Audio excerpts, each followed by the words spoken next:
جو اللہ سے ڈرتا ہے اس سے نہ ڈر، اور جو اللہ سے نہیں ڈرتا اس سے ڈر۔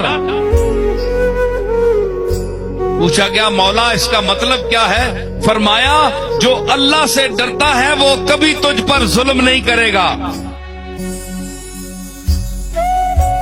تیرا کوئی مال غصب نہیں کرے گا، زمین غصب نہیں کرے گا، تیری کوئی چیز لوٹے گا نہیں، تجھے دھوکہ نہیں دے گا، فریب کاری نہیں کرے گا، مکاری نہیں کرے گا، عیاری نہیں کرے گا۔ اور جو اللہ سے نہیں ڈرتا اس سے ڈر، وہ کمبخت ایک سانپ ہے جو ڈسے گا، موقع پا کر تجھے ڈس جائے گا۔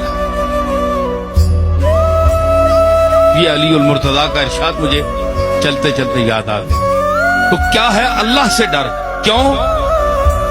وَأَهْلُ التَّقْوَى وَأَهْلُ الْمَغْفِرَةِ، بخشنے والا وہ ہے